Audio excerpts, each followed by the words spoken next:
Hey teman-teman semua, saya Joshua Hovian. Jadi pada video kali ini saya akan sharing kepada kalian, kita akan bedah buku sama-sama. Jadi, apa buku yang akan kita bedah pada hari ini? Ini dia. Kalian bisa baca, Si Pesimis yang Optimis. Hah?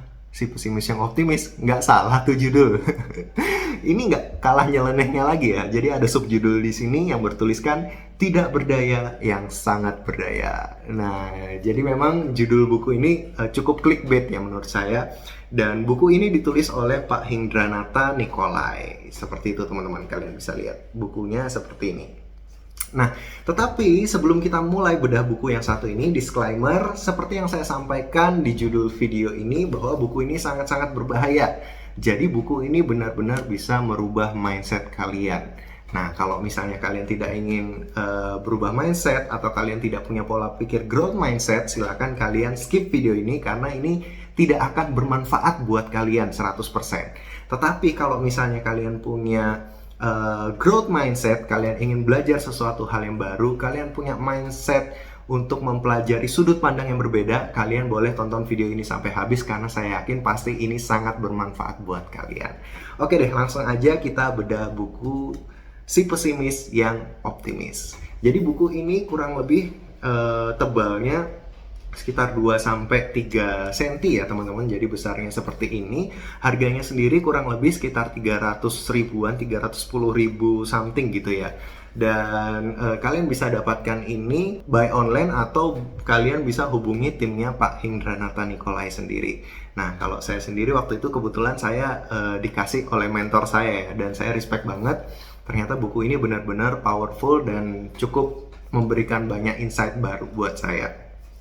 Jadi kalau misalnya kalian lihat di dalam buku ini juga banyak bukunya bahasanya cukup santai dan tulisannya juga banyak. Kalian bisa ngelihat banyak emoticon-emoticon seperti ini ya. Jadi bahasanya betul-betul yang enjoy gitu ya, enjoy. Pak Hindranata Nikolai ini adalah seorang mentor NLP pertama di Indonesia kayak gitu. Jadi beliau ini sampai belajar ke luar negeri teman-teman, ke sumbernya langsung ke Profesor Richard Bandler.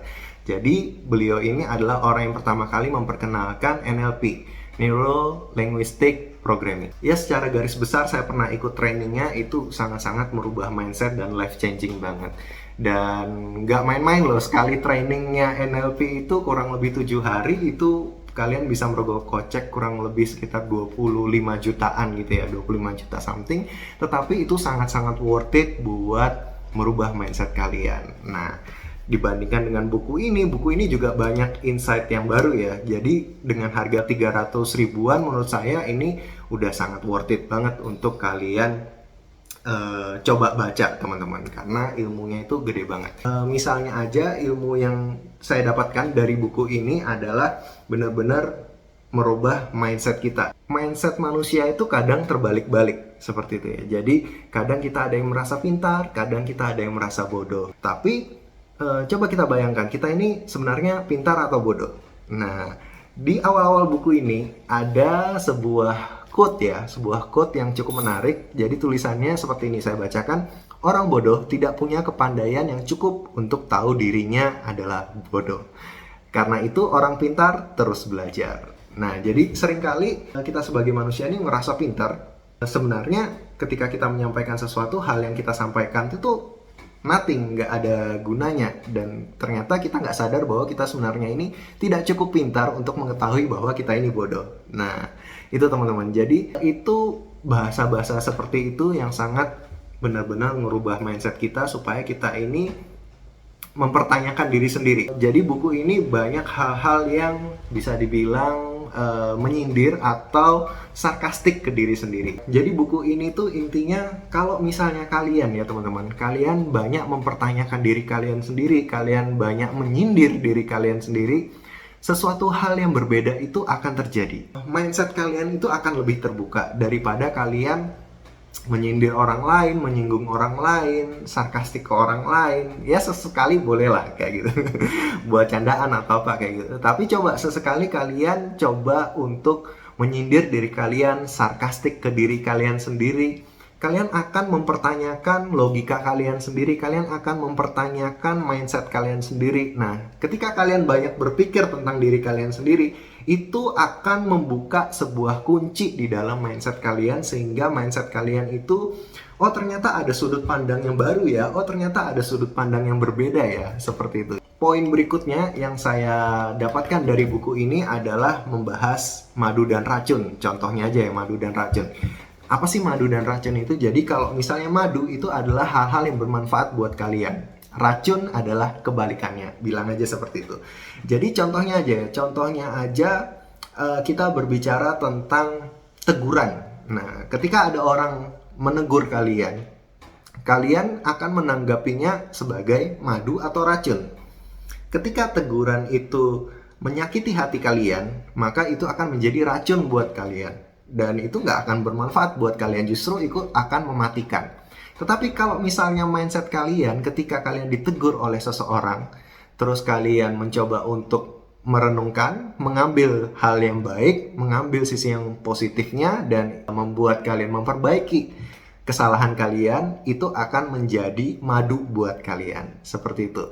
Dan contohnya aja sayur nih, makan sayur. Makan sayur bagi sebagian orang nggak suka makan sayur karena mungkin nggak suka baunya atau nggak suka teksturnya ketika masuk ke lidah.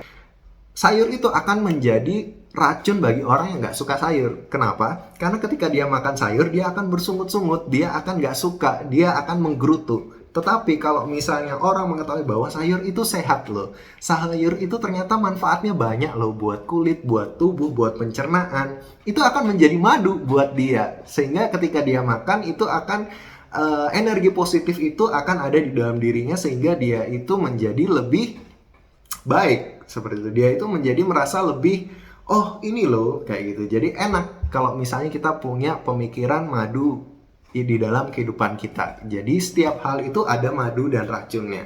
Tinggal bagaimana cara mindset kita berpikir. Terus yang berikutnya adalah poin yang saya dapatkan, tidak ada yang salah. Nah, ini penting nih. Jadi contohnya pelupa. Banyak orang mengeneralisir dirinya, saya ini pelupa kayak gitu. Saya itu biasanya saya naruh kunci motor di mana itu berapa menit kemudian saya lupa gitu. Tapi kalau misalnya di dalam buku ini dikatakan bahwa kamu itu sebenarnya nggak ada yang salah dengan dirimu, nggak ada yang salah. Kamu tuh nggak pelupa. Contoh aja, kamu suka nonton film? Saya suka nonton film. Ingat nggak filmnya Avengers Endgame? Gimana tuh endingnya? Wah, dia langsung menceritakan gini, sampai detail, sampai Captain America mungkin bisa megang palunya Thor, kayak gitu ya. Jadi detail banget. Dan sebenarnya orang pelupa harusnya kan nggak ingat banyak hal, tetapi kenapa dia bisa ingat sampai sedetil itu? Nah, contohnya aja seperti itu. Habis itu misalnya ada ibu guru yang menyebut seorang anak, anak ini di kelas tidak fokus, seperti itu. Tetapi orang tuanya, mungkin orang tua yang sudah mengerti atau yang pernah baca buku ini ya, orang tuanya langsung bilang, kata siapa anak saya tidak fokus? Tidak ada yang salah dengan anak saya. Anak saya kalau misalnya nonton kartun atau buka HP main game itu bisa sangat-sangat fokus. Kenapa belajar tidak fokus? Berarti kan yang salah bukan anaknya. Tidak ada yang salah dengan anaknya. Mungkin cara belajarnya yang membuat tidak fokus, atau suasana di kelas yang membuat tidak fokus. Tetapi tidak ada yang salah dengan anak ini. Nah, cara berpikirnya beda ya. Mindset berpikirnya beda ya. Jadi nggak ada yang salah dengan kamu sebenarnya. Satu contoh lagi nih yang paling seru. Jadi misalnya ada orang berkata bahwa saya ini jomblo, saya ini nggak laku. Tapi feelingnya beda nggak kalau misalnya kalian berkata seperti ini, saya ini sebenarnya adalah orang yang selektif dalam mencari pasangan. Karena itu sampai sekarang mungkin saya belum mendapatkan pasangan yang tepat. Beda nggak feelingnya? Beda nggak? Beda kan? Jadi perkataan kalian itu sangat powerful ya teman-teman. Itu bisa merubah mindset kalian. Jadi penting bagi kalian untuk memilih kata yang benar di dalam menggambarkan diri kalian. Jadi seringkali kita itu menggambarkan diri kita dan mengeneralisir diri kita bahwa kita ini pelupa, kita ini jomblo, kita ini tidak fokus, dan macam-macam teman-teman. Tapi sebenarnya nggak ada yang salah dengan diri kita. Karena mungkin kita tidak cukup baik di dalam satu hal, tetapi sebenarnya kita itu baik loh di dalam hal yang lain. Tetapi kenapa kita fokusnya itu selalu di hal yang tidak baiknya itu? Jadi kurang lebih cara berpikirnya seperti itu ya teman-teman. Lalu berikutnya adalah poin yang cukup menarik nih. Pesimis yang sangat optimis. Jadi poin yang saya dapat adalah seperti ini. Misalnya aja ada seorang yang berkata bahwa saya itu sangat pesimis kita akan mencapai target di bulan ini. Mungkin dia merasa bahwa dirinya pesimis ya. Tetapi kalau saya ngelihat bahwa dia itu adalah orang yang optimis.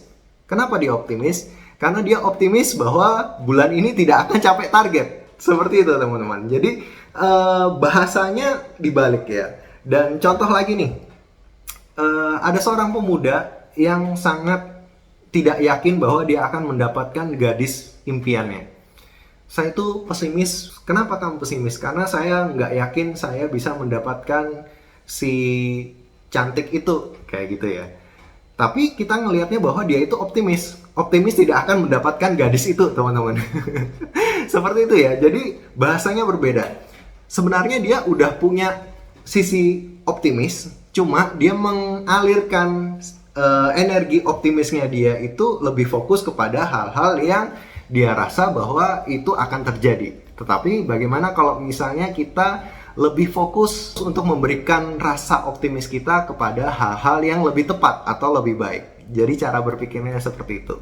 Jadi bisa dibilang si pesimis yang sangat optimis ini bisa merubah cara berpikir kita. Karena ketika kita pesimis, sebenarnya kita tuh lagi optimis tentang kebalikannya. Nah, gitu cara berpikirnya teman-teman. Tapi kalau misalnya kita optimis dengan hal baik, berarti kita pesimis dengan hal buruk. Nah, jadi cara berpikirnya seperti itu ya. Itu akan membuat hidup kalian jauh lebih baik teman-teman. Kalau misalnya kalian punya cara berpikir atau mindset berpikir demikian. Daripada kalian optimis akan hal buruk, ngapain kayak gitu kan teman-teman. Lebih baik kalian optimis akan hal baik. Kalian sudah punya loh optimis di dalam diri kalian. Semua orang kalau misalnya bisa pesimis pasti bisa optimis.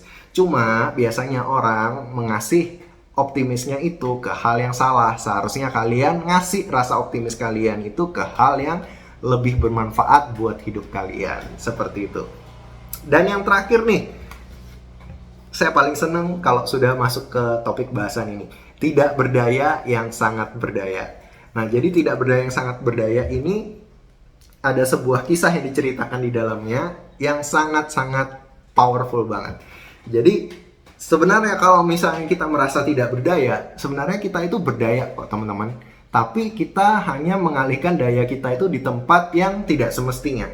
Contoh nih, salah satu contoh cerita yang sangat seru adalah kisah seorang pengemis. Jadi kisah seorang pengemis. Pengemis itu banyak orang bilang ya, mungkin orang mindsetnya pengemis itu adalah orang yang tidak sukses atau tidak berhasil dalam hidupnya. Ya iya dong, iya nggak? Kalau misalnya dia sukses, ngapain dia ngemis-ngemis? Iya kan? Tetapi kalau kita mau teliti lebih lanjut, kita mau sadari pengemis itu sebenarnya udah punya semua sumber daya yang dia butuhkan untuk menjadi orang sukses. Contoh, tepat waktu. Jadi biasanya dia selalu datang di waktu-waktu tertentu. Jadi ketika dia datang pasti dia setiap hari karena dia butuh uang kan. Akhirnya dia datang entah itu ke lampu merah, entah itu ke tikungan atau ke restoran atau kafe-kafe terbuka gitu. Dan dia itu pasti kerja tiap hari kayak gitu teman-teman. Jadi dia itu disiplin waktu. Kita bisa belajar dari pengemis itu disiplin waktu. Itu yang pertama. Yang kedua adalah konsistensi. Jadi berapapun mobil yang lewat pasti dimintain, Pak minta. Konsisten. Jadi kita bisa belajar konsistensi dari pengemis, teman-teman. Dia itu sebenarnya sudah punya resource-nya. Bahwa kalau misalnya kerja itu harus konsisten. Minta pun harus konsisten. Siapapun dimintain, pokoknya dapat uang. Nah, itu konsistensi itu. Terus berikutnya adalah mental yang kuat. Nah ini marketing ini teman-teman. Jadi kalau marketing kan harus punya mental yang kuat. Dan pengemis itu mentalnya kuat-kuat loh. Kalau dia nggak kuat, dia nggak mungkin berani jadi pengemis. Dia mungkin akan malu untuk meminta kepada orang-orang. Tetapi pengemis, dia tidak malu-malu teman-teman. Bahkan dia niat sebelum berangkat kerja, mungkin dia punya baju yang bagus. Tapi dia akhirnya milih baju yang terlihat paling jelek, mungkin seperti itu ya teman-teman. Lalu dia pergi ke lampu merah dan dia walaupun dia sadar bahwa nantinya di lampu merah itu mungkin dia tidak hanya bertemu orang yang tidak kenal, mungkin aja dia akan ketemu orang yang dia kenal, entah itu sahabat, saudara, teman kayak gitu. Tapi dia nggak peduli teman-teman, dia nggak peduli semua hal itu. Itu mental tuh, itu mental marketing kayak gitu. Jadi mental marketingnya itu udah ada. Dia pergi tanpa menghiraukan dirinya sendiri, harga dirinya sendiri. Wah, itu mental marketing banget. Dan yang terakhir adalah komunikatif. Coba kalian lihat pengemis kok di lampu merah. Pasti mereka akan berani untuk ngomong. Nggak mungkin mereka nggak berani untuk ngomong. Pasti mereka minta Pak. Atau ada pengemis yang sudah sampai expert banget. Dia bisa membuat sebuah cerita, teman-teman. Dia bisa storytelling. Jadi Pak, minta Pak. Saya belum makan. Anak saya belum makan. Istri saya belum makan. Saya kelaparan. Atau dari satu hari ini belum ada orang yang ngasih saya uang. Nah, itu storytelling teman-teman. Jadi nggak gampang orang buat komunikatif. Itu juga diperlukan oleh marketing. Jadi sebenarnya dari kisah pengemis ini tadi, sebenarnya seorang pengemis itu sudah punya semua sumber daya yang mereka butuhkan untuk menjadi orang sukses. Itu yang perlu kalian garis bawahi. Jadi mereka sudah punya semua sumber daya untuk menjadi orang sukses. Tetapi mereka menggunakan sumber daya tersebut kepada hal yang mungkin kurang tepat. Nah, kalian bisa bayangkan nggak kalau misalnya dia menggunakan semua sumber daya itu ke hal yang lebih baik, ke hal yang lebih tepat. Pasti itu akan menjadikan hidup mereka jauh lebih baik. Saya jamin itu teman-teman. Jadi itu ya, poin dari tidak berdaya yang sangat berdaya. Kisah ini benar-benar life changing banget buat saya dan itu jadi pembelajaran banget buat saya. Kadang saya ngerasa bahwa saya ini nggak berdaya, saya introspeksi lagi. Sebenarnya saya udah punya semua sumber daya yang ada nih untuk saya bisa melakukan hal tersebut. Cuma mungkin saya menggunakan sumber daya tersebut dengan cara yang kurang tepat. Nah, jadi itu ya kurang lebih teman-teman. Jadi gambaran garis besarnya dari buku ini. Saya nggak akan cerita lagi secara lebih detailnya karena ya terlalu banyak spoiler lah nanti. Jadi kalau misalnya kalian penasaran dengan buku ini, penasaran dengan poin-poin yang saya sampaikan tadi, kalian bisa langsung order nih bukunya Si Pesimis Yang Optimis. Dan ini bisa saya bilang salah satu buku yang sangat saya rekomendasikan dan ini bisa merubah mindset kalian. Buku ini sangat-sangat berbahaya nih. Beneran bisa merubah mindset kalian dan banyak banget hal baru, sudut pandang baru yang saya dapatkan dari buku ini, dari pengajaran NLP juga dari Pak Hindranata Nikolai. Beliau orang yang sangat luar biasa, beliau punya sudut pandang yang sangat luas banget dan itu benar-benar life changing banget sih ketika saya mendengarkannya. Oke deh teman-teman semuanya, jadi gitu dulu ya bedah buku kita kali ini. Semoga ini bisa bermanfaat bagi kalian. Kalau kalian suka silahkan like, nggak suka silahkan dislike. Kalau kalian berkenan silahkan share video ini biar ini juga bisa jadi manfaat bagi orang lain. Nah, kalau misalnya kalian punya pendapat lain tentang buku ini, silahkan kalian tuliskan di kolom komentar. Dan kalau misalnya kalian punya ide lain, kira-kira mau bedah buku apa lagi nih, kalian juga bisa tuliskan di kolom komentar. Oke deh, saya Joshua Hovian, pamit undur diri, sampai jumpa lagi di video saya berikutnya. Bye-bye!